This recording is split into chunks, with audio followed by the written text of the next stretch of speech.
Se vocês repararem bem, está acontecendo não só a volta para o canal do YouTube, como também o tão esperado vídeo sobre as conexões do Banco Master. Eu sei que boa parte da expectativa quase alucinada em torno desse tema vem do envolvimento da esposa do ministro Alexandre de Moraes. Sim, nós vamos falar disso, fiquem tranquilos. Assim como falaremos da viagem do ministro Dias Toffoli num jatinho particular ao lado de um dos advogados da defesa do Master e de outras situações envolvendo os ministros da Suprema Corte. Eu acho que muita gente que me cobrou por este vídeo, supondo que eu não quisesse falar para, sei lá, proteger os ministros do STF, vai ficar triste agora, porque falaremos também de Ibanez Rocha, Cláudio Castro e Tarcísio de Freitas, os governadores dos olhos do bolsonarismo. Se tem algo que eu aprendi pesquisando para este vídeo, um trabalho muito mais cansativo e complexo do que eu imaginava, é que o caso do Banco Master arrasta relações com figuras de todos os poderes da República, executivo, legislativo e judiciário. Foi essa constatação, inclusive, que me ajudou a organizar a estrutura desse vídeo. Sem isso, acho que vocês ficariam tão perdidos quanto eu quando finalmente consegui reunir todas as informações, mas aí eu não fazia mais remota ideia de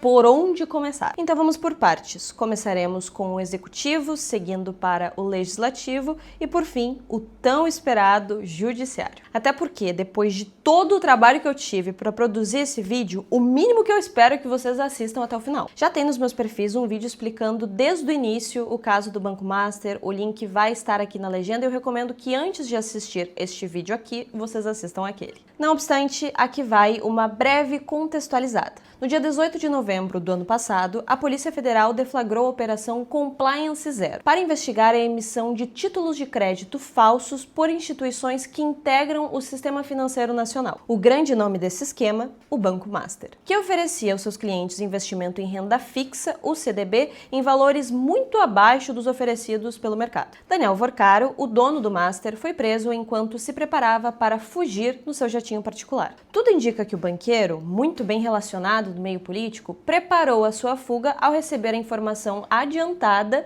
de que seria preso. O cheiro de trambique que vinha do Master sempre foi forte, mas Vorcaro conseguiu ir longe graças à miríade de alianças políticas que construiu ao longo dos anos. Ele dizia que havia feito fortes amigos em Brasília e que sem o apoio dos poderosos ele não teria chegado aonde chegou. Pois muito que bem, vamos agora às conexões, começando pelo Poder Executivo. A essa altura já sabemos que o BRB, o Banco Regional de Brasília, articulou uma tentativa de salvação ao Master por meio da compra da maior parte do seu capital. A operação envolveria recursos públicos, uma vez que o BRB é uma instituição financeira estatal controlada pelo governo do Distrito Federal. A questão é como um banco à beira da falência com ativos podres causou tanta simpatia ao governador do DF, o Ibanez Rocha. Segundo o próprio Daniel Vorcaro, durante as negociações com o BRB, o Ibanez Rocha ligou para um de seus aliados políticos para saber mais sobre o histórico do banqueiro e havia recebido ótimas recomendações dele. Tão boas foram essas recomendações que destravaram um negócio de mais de 12 bilhões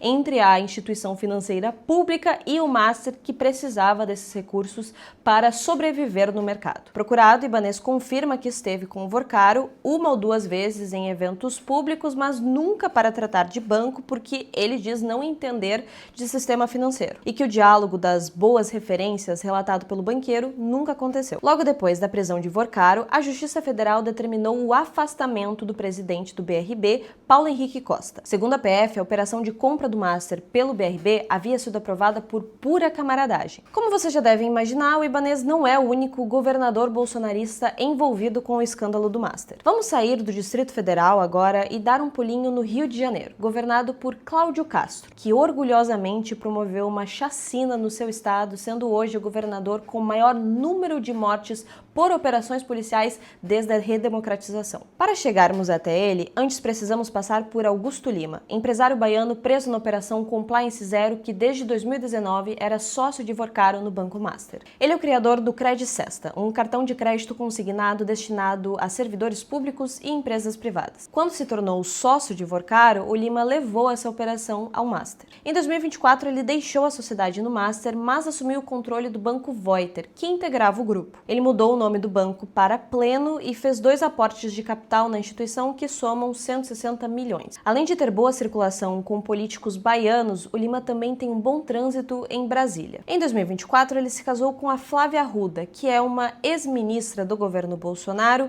ex-deputada federal e ex-mulher do governador do Distrito Federal, José Roberto Arruda, condenado por improbidade administrativa e enriquecimento ilícito. Enquanto cultivava contatos políticos, o Master recebeu investimentos que somaram 2,6 bilhões do Rio Previdência, um fundo responsável pelo pagamento de aposentadorias e pensões dos servidores do estado do Rio de Janeiro. O fundo é formado por descontos nos salários dos servidores e por receitas oriundas de royalties do petróleo. Dados divulgados pelo Ministério da Previdência Social revelam que 18 fundos estaduais e municipais do RJ mantêm 1,86 bilhões investidos em letras financeiras no Banco Master. Investimento este que não tem a proteção do Fundo Garantidor de Crédito, o FGC. Isso significa que os valores só poderão ser recuperados se houver recurso suficiente depois do pagamento das prioridades definidas em lei. Em outubro do ano passado, o TSE havia proibido o governo do RJ de investir o dinheiro público em fundos do Banco Master, que já era alvo de um inquérito da Polícia Federal. Em 14 de maio, o TCE do Rio de Janeiro fez um alerta aos gestores da Rio Previdência sobre as irregularidades envolvendo o Banco Master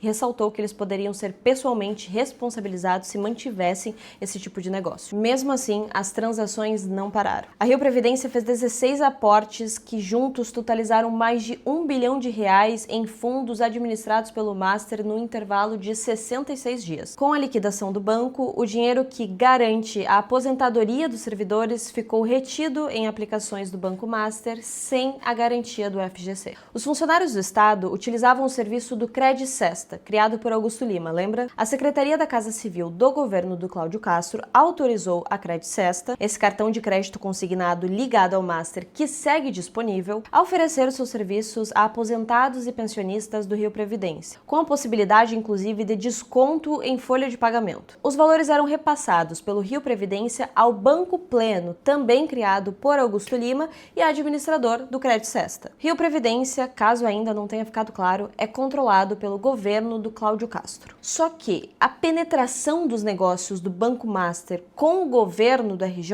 vai além da Rio Previdência. O colunista Igor Melo, do ICL, também identificou vínculos com a SEDAI, a empresa pública de saneamento do Rio. Com seus principais ativos privatizados pelo governo do Cláudio Castro em 2021, a SEDAI investiu, ao longo de 2024, 231 milhões no Banco Master. No investimento não havia outros ativos ou instituições para dividir o risco. Se o Master tivesse problema, o dinheiro ficaria retido ali, como de fato aconteceu. Ao todo, o investimento de órgãos e empresas do governo do Rio em fundos e aplicações ligados ao Master chegam a quase 3 bilhões. E grande parte desse valor foi destinado depois do início da crise reputacional da instituição financeira no final de 2023. Tarcísio de Freitas, que não poderia ficar de fora, recebeu durante a sua campanha eleitoral uma doação de R$2 milhões do pastor e empresário Fabiano Zettel, cunhado de Daniel Vorcaro. Jair Bolsonaro também recebeu doações desse empresário no valor de 3 milhões. Fabiano Zettel não se limita à doação política. Ele também é operador financeiro ligado a fundos e empresas do conglomerado Master.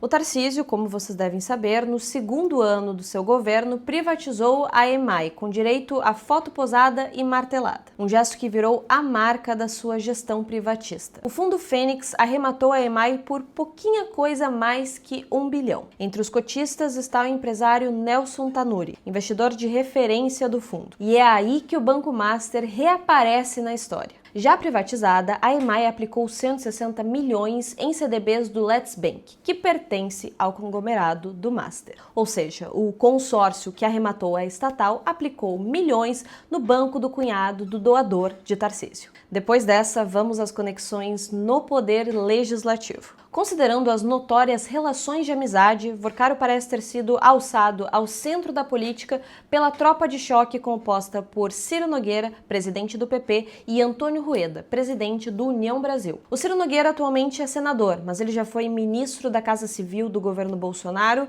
e, enquanto parlamentar, propôs no Congresso, em agosto de 2024, elevar de 250 mil para 1 milhão o valor da indenização coberta pelo FGC para clientes que tenham aplicações como CDBs em bancos que enfrentem dificuldades econômicas ou problemas para honrar com os seus compromissos. Não à toa ficou conhecida como Emenda Master, mas acabou sendo engavetada no Senado após pressão do mercado. Mais recentemente, o partido de Ciro Nogueira novamente estendeu as mãos para o Master no embate travado com o Banco Central. Durante as negociações para vender a instituição financeira de Vorcaro para o BRB, a autoridade monetária deu indícios de que não aprovaria a operação. Diante desse impasse, o deputado Cláudio Cajado, do PP da Bahia, um aliado de Ciro Nogueira, propôs um requerimento para acelerar a tramitação de um projeto de lei que visava permitir que o Congresso destituísse presidentes e diretores do BC. A investida contou com o apoio de diferentes siglas e só não foi para frente porque, mais uma vez, a pressão do mercado enterrou a manobra. Senadores chegaram a propor uma CPMI, uma comissão parlamentar de inquérito mista que envolve as duas casas do Congresso para investigar essa compra inusitada do Master pelo BRB. O requerimento atingiu o número mínimo de assinaturas para a abertura,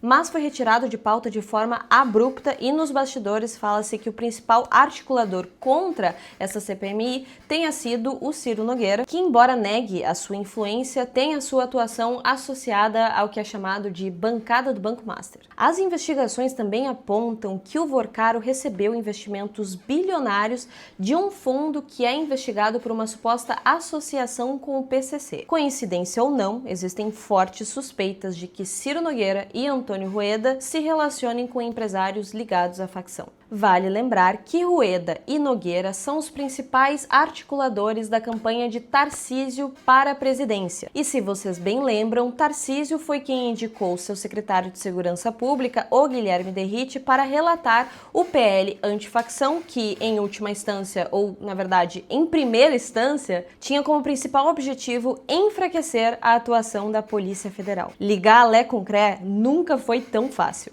Bom, chegamos finalmente às conexões com membros do Poder Judiciário. Eu sei que grande parte dos ouvintes espera especialmente por isso, mas antes de adentrarmos nesse tópico, quero deixar claro para vocês que inicialmente o roteiro desse vídeo foi pensado para um vídeo no TikTok, um vídeo no formato vertical, portanto mais curto. As conexões que envolvem Poder Executivo e Legislativo foram reduzidas no mínimo das informações possíveis, deixando, infelizmente, muita coisa para trás. É óbvio que existem muitas ramificações às quais eu não pude me ater nesse vídeo, que até o momento, enquanto eu estou gravando, eu não sei quanto tempo de duração vai ter, por mais que pudesse ser um vídeo longo. Entendam que eu não tenho estofo suficiente para gravar um vídeo tão longo, não tenho estrutura, estou aqui com um suporte para o celular improvisado e acaba sendo cansativo este processo de uma gravação tão extensa, portanto as informações estão reduzidas. Não obstante, quando fui fazer a parte do judiciário, que foi, como vocês puderam ver, a última, eu acabei conseguindo me debruçar um pouco mais na pesquisa, portanto, terão mais detalhes do que tiveram nos outros tópicos. Vamos então ao que interessa. Começando com o ex-ministro Ricardo Lewandowski, que foi aposentado do STF em 2023 e logo após passou a integrar o Comitê Consultivo Estratégico do Master. É questionável? É questionável, mas foi somente na sua gestão que a Polícia Federal, subordinada ao seu cargo, colocou o Vorcaro na cadeia. Dito isso, vamos para os atuais ministros, começando com o Dias Toffoli. No dia 3 de dezembro de 2025, o Dias Toffoli determinou que a competência para todas as investigações envolvendo o Banco Master ficaria a cargo da Suprema Corte. Com a decisão, o Toffoli atendeu a um pedido da defesa de Daniel Vorcaro, segundo a qual o caso envolve um contrato imobiliário apreendido pela Polícia Federal, que cita o deputado João Carlos Bacelar, do PL da Bahia, que tem foro especial. O problema é o contexto em que se deu essa sequência de fatos. Vejamos. No dia 28 de novembro, o ministro Dias Toffoli foi sorteado como relator do caso Master. No dia seguinte, dia 29 de novembro, ele viaja até Lima, no Peru, para ver a final da Copa Libertadores entre Palmeiras e Flamengo no jatinho particular do empresário Luiz Oswaldo Pastore. Junto na aeronave estava o advogado Augusto Arruda Botelho, ex-secretário nacional de Justiça do governo Lula e atualmente defensor do diretor de compliance do Master, o Luiz Antônio Bull. Em 2022, o Luiz Oswaldo Pastore, dono do jatinho, foi candidato a suplente de senador no Distrito Federal na chapa da ex-deputada federal Flávia Arruda, esposa de Augusto Lima e sócio de Vorcaro. Para além de ter sido estranhamente sorteado como relator do caso e não ter se declarado impedido de atuar, como seria o esperado, no dia 3 de dezembro ele atende a um pedido da defesa do Master e decreta sigilo absoluto sobre todos os processos que envolvem o banco. Essa determinação também centralizou na corte qualquer decisão envolvendo o caso Master, de modo que os procedimentos investigativos em andamento nas instâncias inferiores fossem paralisados. Além disso, o Luiz Oswaldo Pastore tem ligações com a extrema-direita da Itália. É plenamente legítimo que a população se questione como que o ministro do STF aceita andar no jatinho de um personagem como o Pastore, junto de um advogado da defesa do caso Master que está sob a sua relatoria na corte. Pessoalmente falando, só o fato de alguém ter ligações com a extrema-direita já é suficiente para que seja questionado, mas ele não só fez isso, o Pastore, como também patrocinou a candidatura ao Senado da mulher do sócio do Vorcaro. 3 dias depois, ele dá uma decisão favorável para o Lima, para o Vorcaro e para o cliente do Augusto de Arruda Botelho que estava com ele no jatinho. Pouco tempo depois, no dia 7 de dezembro, a coluna do Lauro Jardim revelou que, entre os documentos que foram apreendidos pela Polícia Federal na Operação Compliance Zero, estava um contrato de honorários advocatícios com o escritório da advogada Viviane Barsi de Moraes, esposa de Alexandre de Moraes. 2 dias depois, a colunista Malu Gaspar revelou que o valor do contrato totalizaria cerca de 130 milhões de reais a serem pagos ao longo de 3 anos para o escritório Barsi de Moraes. 3,6 milhões seriam pagos mensalmente durante 36 meses, começando no dia 16 de janeiro de 2024. Esse documento foi encontrado no formato digital no celular do Daniel Vorcaro. Conforme Malu Gaspar, o contrato possuía um escopo bastante amplo, com o objetivo de representar os interesses do Banco Master onde fosse necessário, sempre que fosse acionado, mas sem delimitar em quais ações específicas. Caso o contrato fosse cumprido integralmente, aí sim seriam pagos os R$ 131.275.071,72. No dia 11 de dezembro, em nova coluna, a jornalista Malu Gaspar informou que o contrato previa a defesa dos interesses da instituição perante o Banco Central, a Receita Federal e o Congresso. Conforme a coluna, Viviane não participou de nenhuma reunião sobre a compra do Master pelo BRB no CAD, que havia aprovado a venda antes da liquidação. O escritório Barsi de Moraes também não consta no processo de negociação no órgão, sendo que quem representa o Master é o escritório Pinheiro Neto. No dia 22 de dezembro, a colunista Malu Gaspar noticiou que Alexandre de Moraes teria procurado Gabriel Galípolo, o presidente do BC, por pelo menos 4 vezes para fazer pressão em favor do Banco Master. Segundo ela, 3 desses contatos teriam sido por meio de telefone, sendo um presencial. Os supostos contatos entre o ministro e o presidente do BC teriam sido relatados à colunista por 6 fontes diferentes, uma delas diretamente ligada a Alexandre de Moraes e as outras 5 souberam por meio de integrantes do Banco Central. Segundo um interlocutor próximo a Moraes, ele teria pedido a Gabriel Galípolo que o Banco Central aprovasse a compra do Master pelo BRB e Gabriel Galípolo teria informado a Alexandre de Moraes que os técnicos do BC identificaram uma fraude de mais de 12 bilhões com o Master, de modo que essa compra não poderia ser aprovada, ao que o Moraes reconheceu que, sendo este o caso, o negócio realmente não deveria acontecer. No dia 23 de dezembro, em nota, Alexandre de Moraes disse que os encontros com Gabriel Galípolo não foram para tratar do Master, e sim sobre a aplicação da Lei Magnitsky a que ele esteve sujeito durante determinado período e que ele se reuniu também com representantes de outros bancos, como Bradesco, Itaú, Banco do Brasil, Febraban, entre outros, e em nota o Banco Central confirmou que eles se reuniram para tratar da Lei Magnitsky. Em um despacho publicado no dia 27 de dezembro, o Procurador-Geral da República, Paulo Gonet, descartou ilicitudes no contrato e arquivou o pedido para investigar Moraes. Ao arquivar o pedido de investigação, Gonet cita absoluta ausência de lastro probatório mínimo que sustente a acusação formulada. Segundo ele, não há indícios materiais que corroborem corroborem a tese de intimidação, permanecendo a narrativa no campo das suposições. Nesse ponto, cabem alguns esclarecimentos jornalísticos, uma vez que a Malu Gaspar, em todas as suas colunas, começando com o contrato de honorários advocatícios com o Barsi de Moraes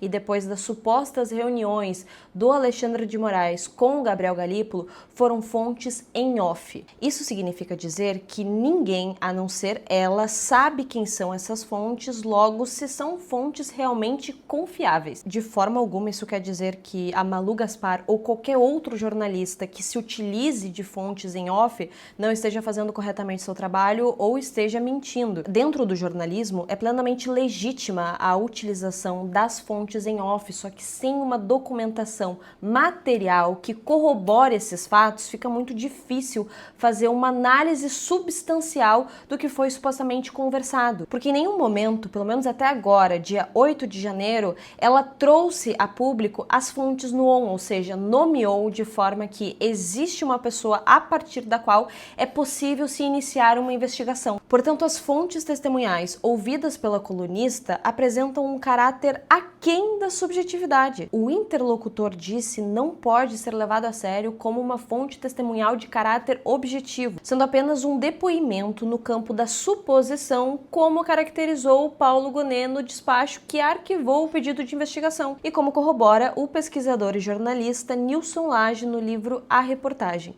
O contrato de honorários advocatícios realmente existe, mas considerando que os pagamentos começariam em 16 de janeiro de 2024, ao longo de 36 meses, não se sabe exatamente o quanto desse contrato foi efetivamente executado. De qualquer forma, não se trata de um contrato ilegal feito à margem dos termos da lei. Muito pelo contrário, é um contrato de honorários advocatícios lícito. O que pode ser questionado neste caso é a sua moralidade, considerando ser feito com a esposa de um ministro da Suprema Corte. E para que fique muito claro, não há qualquer indício de corrupção por parte do Master envolvendo ministros do STF. E é por isso que quando a gente vê parlamentar pedindo, principalmente nas redes sociais, para que seja instaurada uma CPI para investigar especificamente o contrato da esposa do Alexandre de Moraes com o Master, isso não passa de uma narrativa para angariar capital político, uma vez que, como vocês puderam perceber ao longo desse vídeo, o caso Master envolve toda uma rede de conexões que perpassa os três poderes da República, falando assim, por baixo. Não tem que investigar só o contrato do Barsi de Moraes, tem que investigar todo o resto e caia quem cair. O envolvimento não só do Poder Judiciário, como também do Executivo e do Legislativo em escândalos midiáticos não é algo inédito ao caso Master, e sim uma brecha intrínseca à estrutura do Estado que sustenta suas instituições como balcões de negócio da burguesia. Faz pouco tempo que o UOL divulgou um estudo segundo o qual pelo menos 2.000 projetos, emendas e requerimentos assinados por parlamentares foram, na verdade, redigidos por lobistas que representam os interesses de grandes empresários. São estes que usam os seus jatinhos para transportar ministros do STF e garantir decisões que lhes sejam favoráveis. Esse tipo de acesso extremamente facilitado, eu e você, réis mortais, jamais teremos. E é justamente por ser algo estrutural do sistema ao qual estamos inseridos que muitos destes atores trabalham pela sua manutenção, como foi no processo dos golpistas do 8 de janeiro. Para a manutenção do Estado Democrático de Direito, a primeira turma do STF, com relatoria do ministro Alexandre de Moraes, foram fundamentais. O que eu quero que vocês entendam é que a gente pode sim elogiar a atuação das nossas instituições, contanto que não percamos jamais de vista o nosso dever de criticá-las.